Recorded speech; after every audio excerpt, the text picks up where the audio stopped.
श्री राधे, जय श्री कृष्णा। सभी भक्तों को जय जय श्री राधे श्याम, जय जय सीताराम। ओम नमः पार्वती पते, हर हर महादेव। ओ सीताराम वंदना, राधे श्याम वंदना, सीताराम वंदना, राधे श्याम वंदना। हो अंजना के नंदना की बार बार वंदना, अंजना के नंदना की बार बार वंदना। बोलिए सच्चिदानंद भगवान की जय, लक्ष्मी नारायण भगवान की जय, उमापति महादेव की जय। श्री कृष्णाय वासुदेवाय हरये परमात्मने प्रणतक्लेश नाशाय गोविंदाय नमो नमः। तो इस प्रकार से सभी लाइक, सब्सक्राइब और शेयर करना ना भूलें वीडियो को। और इसमें जो है हम भागवत जी के 13वें अध्याय में चले हुए हैं, 13वें अध्याय में, जिसमें विदुर जी के उपदेश से धृतराष्ट्र और गांधारी का वन में जाना।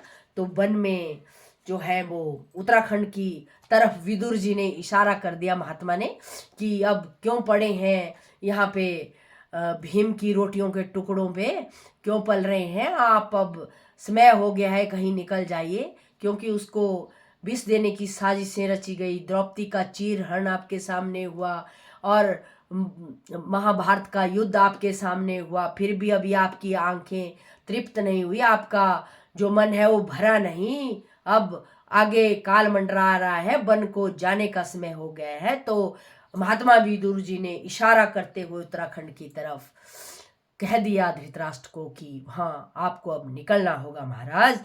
जब छोटे भाई विदुर ने अंधे राजा धृतराष्ट्र को इस प्रकार समझाया, तब उनकी प्रज्ञा के नेत्र खुल गए।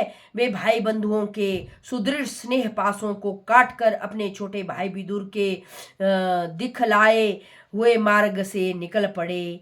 जब परम पवित्रता सुवल नंदिनी गांधारी ने देखा कि मेरे पतिदेव तो उस हिमालय की यात्रा कर रहे हैं जो सन्यासियों को वैसा ही सुख देता है जैसा वीर पुरुषों की लड़ाई के मैदान में अपने शत्रु के द्वारा किए हुए न्यायोचित प्रहार से होता है, तब वे भी उनके पीछे पीछे चल पड़ी।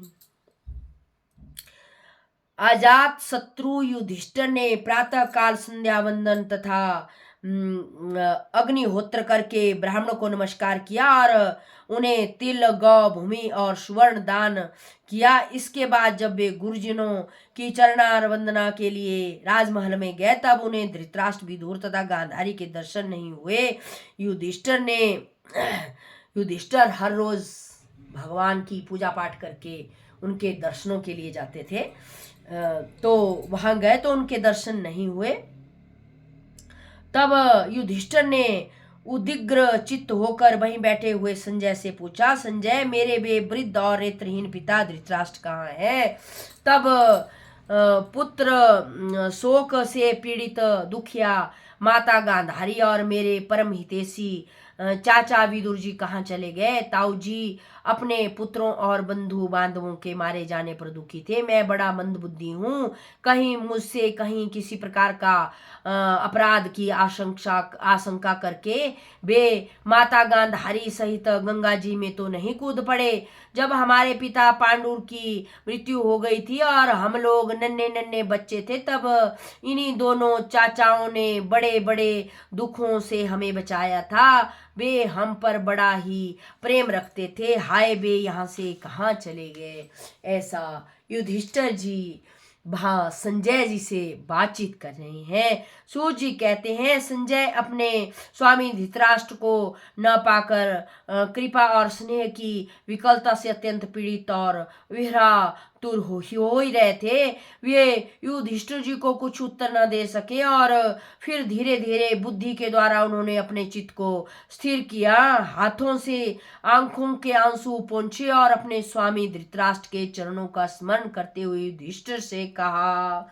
संजय उवाच, संजय बोले, संजय वो थे जो महाभारत का जब कुरुक्षेत्र में युद्ध चल रहा था, उस समय जो वहां पे घटनाएं घट रही थी, तो संजय को भगवान ने दिव्य चक्षु दिए हुए थे और उन दिव्य चक्षुओं के द्वारा वहाँ जो महाभारत चल रहा था उस रणभूमि का एक एक जो बातचीत थी वो धृतराष्ट्र को सुना रहे थे।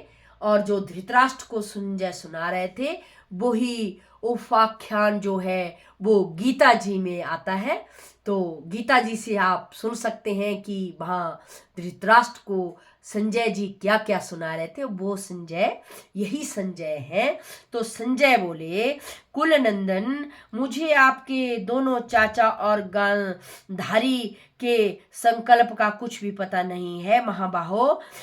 मुझे तो उन महात्माओं ने ठग लिया। संजय इस प्रकार कह ही रहे थे कि तुमरू के साथ देवर्षि नारद जी वहां आ पहुंचे। नारायणी नारायणी नारायणी भजमन नारायणी नारायणी नारायण श्रीमन नारायणी नारायणी नारायण भजमन नारायणी नारायणी नारायण श्रीमन नारायणी नारायणी नारायण। तो इस प्रकार ऐसा भी वार्तालाप चला हुआ था। उतने में नारद जी का प्रवेश हो गया और नारद जी तुमरू लेके वीणा बजाते हुए पहुंच गए। महाराज युधिष्ठिर ने भाइयों सहित उठकर उन्हें प्रणाम किया और उनके सम्मान करते हुए बोले। युधिष्ठिर ने कहा, भगवान, मुझे अपने दोनों चाचाओं का पता नहीं लग रहा। न जाने वे दोनों और पुत्र शोक से व्याकुल तपस्विनी माता गंधारी यहाँ से कहाँ चले गए हैं। भगवान, अपार समुद्र में कर्णधार के समान आप ही हमारे मार्ग पार दर्शक हैं, आप ही बता सकते हैं। तब भगवान के परम भक्त भगवानमय देवर्षि नारद ने कहा, धर्मराज, तुम किसी के लिए शोक मत करो, क्योंकि यह सारा जगत ईश्वर के बस में है। सारे लोक और लोकपाल भी बस होकर ईश्वर की ही आज्ञा का पालन कर रहे हैं। वहीं एक प्राणी को दूसरे से मिलाता है और वही उन्हें अलग करते हैं। जैसे बैल बड़ी रस्सी से बंधे हुए और छोटी रस्सी नथे रहकर अपने स्वामी का भार ढोते हैं, उसी प्रकार मनुष्य भी स्वर्ण वर्णाश्रम अनेक प्रकार के नामों से वेद रूप रस्सी से बंध कर ईश्वर की ही आज्ञा का अनुसरण करते हैं। ऐसा जो है वो युधिष्ठिर ने पूछा और नारद जी ने प्रकट होके वहां पे वीणा लेके कहा, जैसे संसार में खिलाड़ी की इच्छा ही खिलौनों का संयोग और वियोग होता है, वैसे ही भगवान की इच्छा ही मनुष्य का मिलना बिछुड़ना होता है। तुम लोगों को जीव रूप से नित्य मानो या देह रूप से अनित्य अथवा जड़ रूप से अनित्य और चेतन रूप से नित्य अथवा शुद्ध ब्रह्म रूप से नित्य अनित्य कुछ भी मानो। जो मानना है वो मानो, नित्य मानो अनित्य मानो, जैसा आपको लग रहा है वैसा मानो। ऐसा नारद जी कह रहे हैं महाराज युधिष्ठिर से। किसी भी अवस्था में मोहजन्य आसक्ति के अतिरिक्त वे शोक करने योग्य नहीं है। इसीलिए धर्मराज, वे दीन दुखी चाचा चाची असहाय अवस्था में मेरे बिना कैसे रहेंगे। इस अज्ञानजन्य मन की विकलता को छोड़ दो। मनुष्य सोचता है जो घर में रहता है कि मेरे बिना वो कैसे रहेंगे। अगर निकल गए, अगर वो उत्तराखंड में निकल गए, जंगल में निकल गए या कहीं हिमालय की गुफाओं में निकल गए तो मेरे बिना कैसे रहेंगे। तो ऐसा युधिष्ठिर का सोचना था। लेकिन नारद जी ने जो मोह माया थी उसको दूर भगा दिया कि ये आपका जो सोचना है युधिष्ठिर, ये सरासर गलत है। ये इस मोह माया के चक्कर में आपको नहीं पड़ना चाहिए। यह पंच भौतिक शरीर काल कर्म और गुणों के बस में है। ये पंच भौतिक जो शरीर है ये काल गुणों के जो कर्मों के बस में है। जैसा कर्म करेंगे और जैसा समय आएगा उसी के अनुसार हमारा जीवन जन्म होगा, जवान होंगे और चीर यौवन होंगे और प्रौढ़ावस्था होगी। उसके बाद थोड़ी और उम्र घटेगी और लंबी उम्र होगी, थोड़े और बूढ़े, बाल सफेद, दांत अंगम गलितम पलितम मुंडम जातम तुंडम दंतबहीनम, इस प्रकार की स्थितियां जीवन में आने लग जाएंगी। और उसके बाद ये शरीर जो है वो फिर उसी बुढ़ापे की तरफ समेटा जाएगा। तो उस बुढ़ापे को आने से पहले पहले हमें योग धारण करना चाहिए। कंदराओं में, गुफाओं में, हिमालय में, या यूं कहें घर में जो बाहर नहीं जा सकती स्त्रियां, तो वो घर में ही अपने पंच भौतिक शरीर को जो है अपने भगवान गोविंद में लगाकर वहां पे उनकी साधना कर सकती हैं। इस प्रकार से नारद जी कह रहे हैं, अजगर के मुख में श्री कृष्ण गोविंद हरे मुरारी, हे नाथ नारायण वासुदेवा। अजगर के मुख में पड़े हुए पुरुष के समान यह पराधीन शरीर, क्या बताया, भागवत होते हैं, लोग कथा करते हैं, 7 दिन का सप्ताह रखवाते हैं और लाखों लाखों रुपए का खर्चा करके जो है वो यज्ञ अनुष्ठान और भागवत जी का करवाते हैं। बहुत अच्छी बात है। लेकिन ये जो भगवान की कथा है ये भाई कहाँ 7 दिन में खत्म होने वाली है। इसमें तो एक एक शब्द पे एक एक ग्रंथ और बन जाएगा। इस प्रकार से भगवान का जो महिमा का गुणगान है वो अद्वितीय है, अलेखनीय है, अप्रवचनीय है। इसलिए तो 7 दिन में बस एक टॉपिक रोज कथा का या 2 सुना देते हैं और ढोलक चिमटा और अनेकों प्रकार के वाद्य यंत्रों से भगवान का यथोचित गुणगान करके जो है दूसरा दिन तय करते हैं, तीसरे का करते हैं और ऐसे 7 दिन निकल जाते हैं। लेकिन जो ये एक एक शब्द की जो कथा है, एक एक जो शब्द है उसका जो है वो हम स्मरण करेंगे, उसका जो है हम करने का प्रयास कर रहे हैं। और इसमें ना लाख लगेंगे ना करोड़ लगेंगे, एक अपनी जीभा लगेगी, वो भी हमने नहीं रखी हुई है, वो भगवान के द्वारा दी गई है। एक दिमाग, मन, बुद्धि और विवेक लगेगा, जो भी हमारा नहीं है वो भी भगवान ने दिया है और उसी की मर्जी से हम सुनेंगे, समझेंगे, आगे दूसरों को फॉरवर्ड करेंगे, शेयर करेंगे और हमारा भी पुण्य, सुनाने वाले का भी पुण्य, जो पढ़ रहा है उसका भी पुण्य, जो आगे सुनेगा उसका भी पुण्य। और एक एक शब्द का विच्छेदन हो रहा है कि क्या क्या शब्द जो है उस समय भगवान ने श्रीमद् भगवत गीता में लिखे जा चुके हैं। 7 दिनों में नहीं हो सकता, 7 सालों में भी नहीं हो सकता। ये भगवान की कथा ही ऐसी है, किसी का कोई कसूर नहीं है। ये जो है समय का खेल है, समय का परिवर्तन है, काल का निर्णय है, काल का ही परिवर्तन है। तो अजगर के मुंह में पड़े हुए पुरुष के समान अपराधीन शरीर दूसरों की रक्षा ही क्या कर सकता है। अजगर बताया गया है, वैसा ये इंसान जो है वो उसी के समान पड़ा हुआ है, किसी का दिया हुआ ये शरीर है, अपना कुछ नहीं है। फिर भी इतनी खुरापातियां इसमें चली हुई हैं।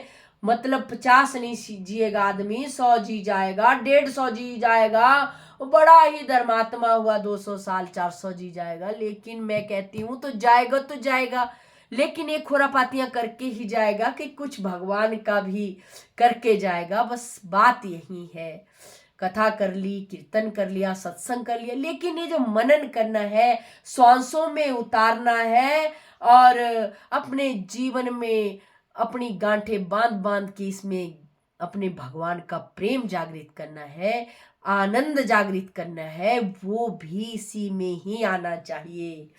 ये भी स्थितियां होती हैं। कोई सोचता है कि मैं वहां कैसे पहुंच जाऊं, तो कैसे पहुंचेगा। पहली कक्षा का आदमी, आप सोचो, जिसको उंगली पकड़ के सिखाते हैं, अनार, आम, ऐसे उंगली पकड़ पकड़ के उंगलियां टेढ़ी कर देते हैं, तब वो आता है अल्फाबेट, तब हम वो सीखते हैं। तो वो उसको कहें कि तू स्तोत्र कर, रुद्री कर, तू भागवत कर, गीता के पाठ कर, श्लोक कर, दोहे कर, चौपाइयां कर, रामायण कर, तो वो नहीं कर सकता। उसके लिए हमें जो है फिर इस शरीर को तराशना पड़ेगा। जब हमने ABCD अ आ इ ई सीख लिया सारा, तो उसके बाद अक्षर जोड़ते हैं, र, राम, आ की मात्रा, पन घट, तो वो सीखते हैं पन घट जा नल पर जल भर। फिर थोड़ी बिना सीखते जब PhD करते हैं तब तो वो ही मुकंठ रुद्री आती है। साउथ में देखा नहीं आपने कि कैसे रुद्री करते हैं, कैसे मंत्रों का उच्चारण होता है, तो वो अभ्यास होता है। हमारे अभ्यास नहीं करना, हमारे निंदा चुगली ये वो 2 मंत्र आ गए बस, सच्चिदानंद रूपाय विश्वोत्पत्ति आदि हेतवे तापत्रय विनाशाय श्री कृष्णाय वयम नमः। ओहो, मैं तो सर्व ज्ञाता सर्व पंडित ब्राह्मण, ओ मैं जब है तो एक ही मंत्र आया, ठीक है, मंत्र एक ही है, उससे भी बेड़ा पार होगा। लेकिन जो भगवान ने इतना सब कुछ दिया है, आंखें दी, ज्ञान दिया, मन दिया, बुद्धि दी, विवेक दिया, ज्ञान दिया, सोचने समझने की परख दी, मूर्ख आदमी तू जीवन भर खुरापातियां ही करेगा कि तू अच्छे काम भी करके जाएगा।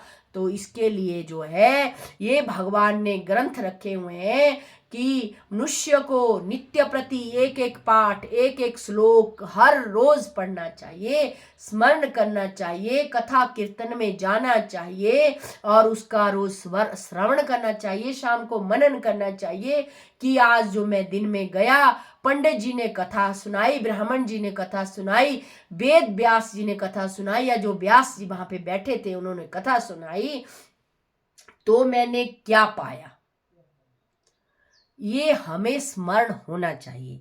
इसलिए कथा आगे मैं थोड़ा और पढ़ लेती हूं।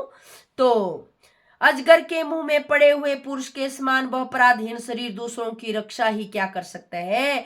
हाथ वालों के बिना, हाथ वाले 4 पैर वाले पशुओं के बिना, पैर वाले तृणादि और उनके भी बड़े जीवों के छोटे जीव आहार है।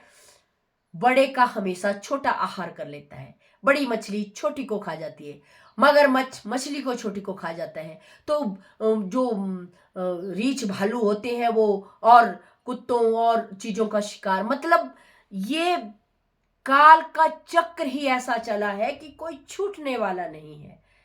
इसीलिए नारद जी जो है वो धृतराष्ट्र जी को, युधिष्ठिर को, धृतराष्ट्र तो चले गए हैं वनवास के लिए, जंगल में चले गए हैं जो साधना करने के लिए, भगवान को पाने के लिए। लेकिन वहां पे युधिष्ठिर जी जब चिंतातुर थे तो युधिष्ठिर जी को नारद जी वहां पे बीणा लेके पहुंच के ये जो है वो ज्ञान का उपदेश कर रहे हैं।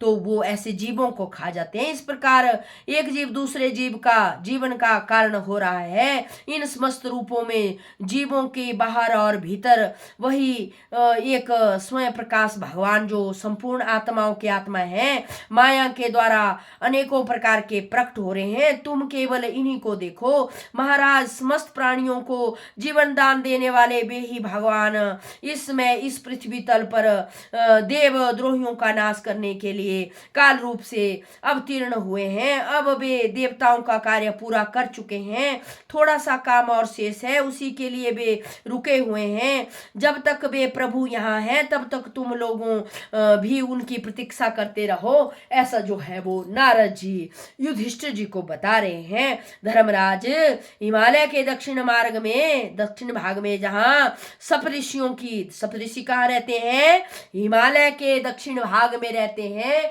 ऐसा जो है वो हमारे नारद जी बता रहे हैं कि जहाँ सप्तऋषियों की प्रसन्नता के लिए गंगा जी ने अलग अलग सप्त धाराओं के रूप में अपने को 7 भागों में विभक्त कर दिया है, जिसे सप्त स्रोत कहते हैं। वहीं ऋषियों के आश्रम पर धृतराष्ट्र अपनी पत्नी गांधारी और विदुर के साथ गए हैं। वहां वे त्रिकाल स्नान और विधि पूर्वक अग्निहोत्र करते हैं। अब उनके चित्त में किसी प्रकार की कामना नहीं है, वे केवल जल पीकर शांतचित्त से निवास करते हैं। यहाँ एक और बात मेरी गहन में आई कि हमें जो है जब ऐसी अवस्थाएं 60+ 50+ जब हो रही हैं तो इन चाटुकारिता, चटाचट, चटनी, मुरब्बे, चार और अनेकों प्रकार की खाने की सामग्रियों का थोड़ा थोड़ा करके हमें त्याग कर देना चाहिए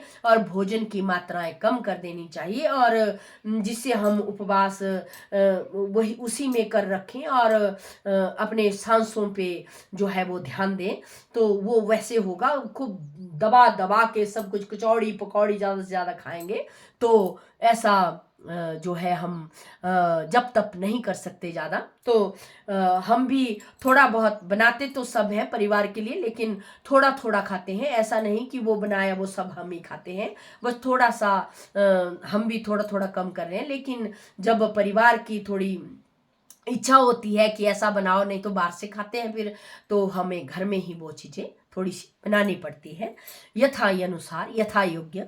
तो इस प्रकार से वे केवल जल पीकर शांतचित्त से निवास करते हैं। आसन जीत कर प्राणों को बस में करके उन्होंने अपनी चाहों इंद्रियों को विषयों से लौटा लिया है।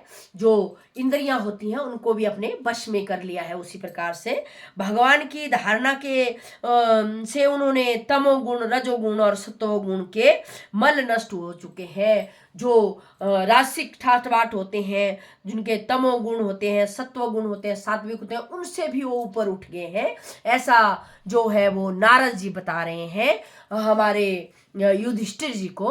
तो उन्होंने अलंकार को बुद्धि के साथ जोड़कर और उन्होंने अहंकार को बुद्धि के साथ छोड़कर, जो अहंकार था उनको और बुद्धि के साथ जोड़कर और उसे क्षेत्रज्ञ आत्मा में लीन करके उसे भी महाकाश में घटाकाश के समान सर्वाधिष्ठान ब्रह्मा में एक कर दिया है। जो भी जिस प्रकार का भी उनमें वो पूरे जीवन का था वो सब उन्होंने धीरे धीरे एकाकार कर लिया है। उन्होंने अपनी समस्त इंद्रियों और मन को रोककर समस्त विषयों को बाहर से ही लौटा दिया है। ये उनकी नारद बता रहे हैं, लेकिन ये हमें अपने जीवन काल में करनी चाहिए। जो भगवान को पाना चाहता है ध्यान धारणा और समाधि के द्वारा, जो एकाकी होना चाहता है, उनको प्राप्त करना चाहता है, या उसमें जो एक भाव होता है, ये खोज होती है, एक अंदर भूख होती है, एक लगन होती है, एक परमात्मा को पाने की इच्छा होती है कि कहाँ कहाँ, जैसे परीक्षित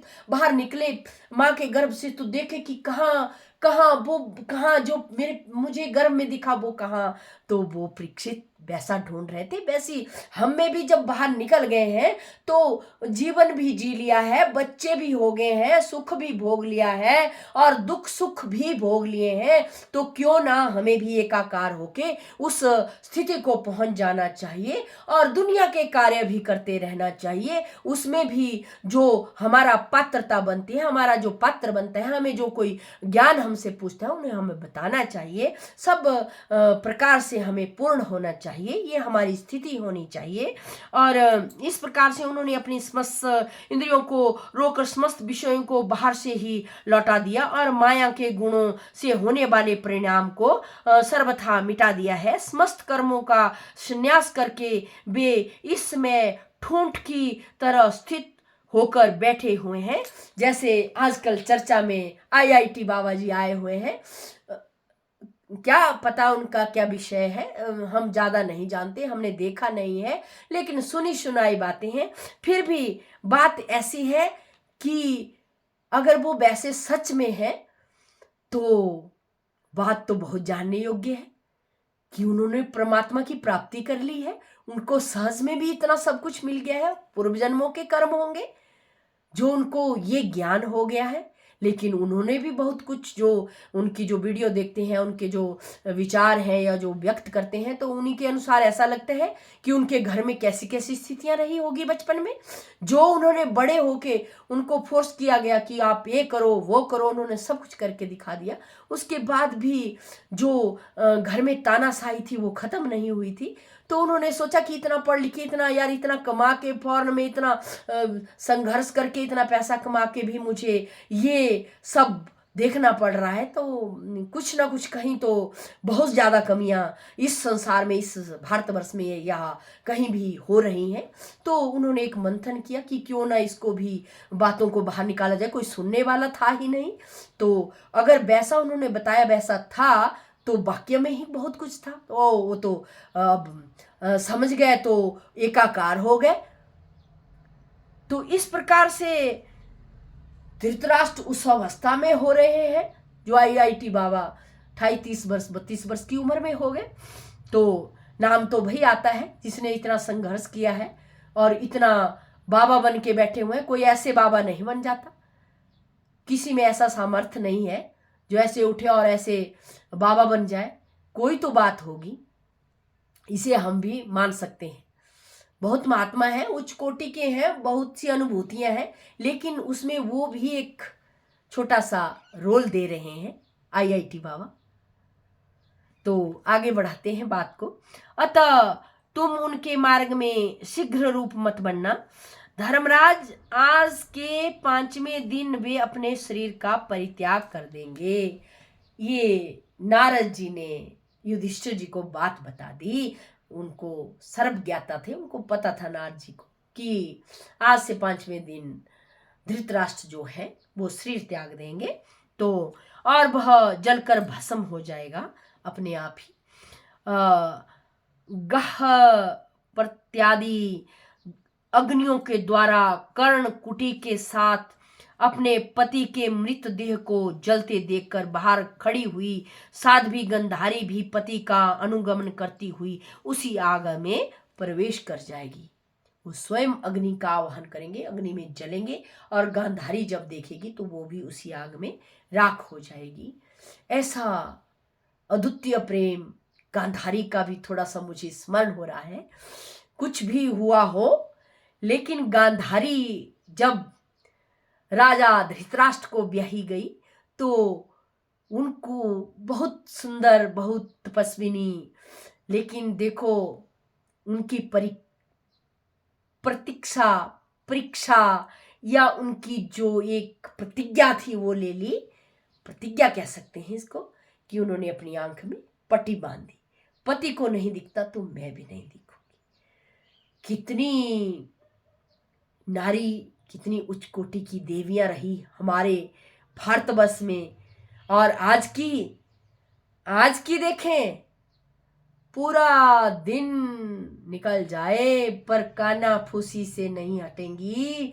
कह लें कि 2 माला जप ले तो कहेंगी मेरे दर्द है, ये है, वो है। मतलब बहाने ही खत्म। वो रोटी बनानी है, वो ये करना, वो मेरे को कपड़े धोने से वो सफाई, मतलब बहाने टोल लेती हैं। गांधारी को देखो, उसने पति को अंधा देखते हुए भी आंख में पट्टी बांध ली, जीवन भर पट्टी बांध रखी। लास्ट टाइम जब पति को देखा कि निकल गए तो वो भी उन्हीं के साथ अग्नि में दाह हो गई। तो इस प्रकार की हमारी शक्तियां इस भारतवर्ष में हुई, हमारे हिंदुस्तान में हुई, तो एक से एक नारियां बढ़ के हुई। आज की नारी को भी ऐसा कुछ बनना चाहिए। कहां से बने? जड़े काटने वाले बहुत हैं, जो थोड़ा सा भी कुछ कर लें फटाक से इकट्ठे होके उसका नस्तना भूस कर देते हैं सब कुछ। वो नहीं बढ़नी चाहिए, नारी है।